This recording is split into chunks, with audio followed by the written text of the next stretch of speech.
The Happy N Word. Many of the stories that I write are about my abusive childhood while living at the Children's Home Society orphanage located in Jacksonville, Florida. That happened back in the early 1950s. I find that when I write a story, it's almost impossible to relate the impact of the story to the reader unless I use the exact terminology from that period. Throughout my life, I've known many people who use certain terms and slang words in order to hurt others. I try and use those same slang words to try and do exactly the opposite. It was my 4th or 5th birthday, might even have been my 6th, I'm not sure. About 60 of us orphan children were sitting in the large dining room eating our supper of eggplant, squash, and bread. I and many of the other children were very excited as one of the local farmers had come by the orphanage during the night and dropped off a load of sugar cane into the back driveway. We had been told that if we ate our entire meal, that we would be allowed to have a piece of the sweet treat.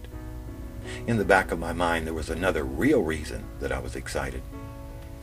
Once in a while, but not very often, the head matron, Mother Winters, would surprise a child with a small birthday cake.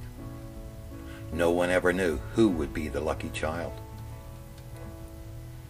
When the meal was through, Mother Winters rang the small silver bell which told us children to get up and stand behind our chairs until we were dismissed. When the bell finally rang, I knew there would be no birthday cake for me. But that was okay.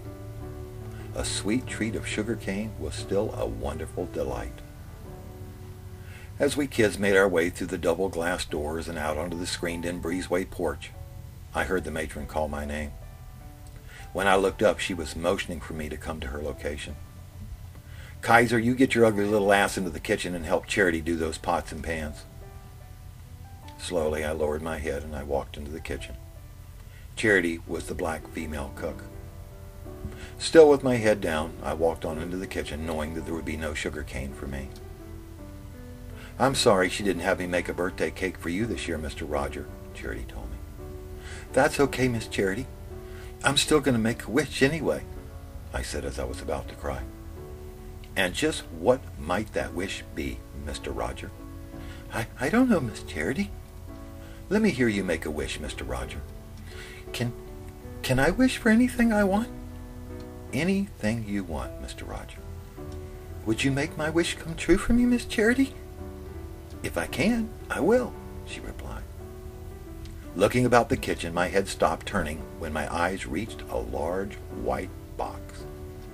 "Miss Charity, I wish just one time that I could open that big white box," I said as I pointed at the large white icebox. No child at the orphanage had ever been allowed to get near, open, or see inside the big white box. Slowly, Charity walked to the kitchen door and peeked out. I knew that she was looking to see where Mother Winters was located. Placing her fingers over her lips, she motioned for me to walk over to the big icebox and remain quiet. She reached under the large metal counter and slid out a large wooden box and motioned for me to climb aboard. "Now this is not going to count as your wish, okay, Mr. Roger?" "Yes, ma'am, Miss Charity, and I won't ever tell on you either, Miss Charity. I promise I won't." She smiled, grabbed me under my arms, and raised me up onto the box. Slowly, I reached out and grabbed the metal handle, and I opened the door. I could hardly believe my eyes when I looked inside. The stories that I had heard were true. The big white box was completely full of all types of good food. "Miss Charity, how come we gotta go hungry sometimes when there's all this food inside?" She just shook her head and she said not a word. "Miss Charity, I feel sorry when Mother Winters calls you and Miss Nancy niggers and things." "Well, I've heard her call you that name a few times too, Mr. Roger." "Yeah, but I don't know for sure what it means, Miss Charity." "And you're way too young to know what that word means, Mr. Roger." "I love you, Miss Charity. Can I make my wish now?" "You go right ahead, Mr. Roger."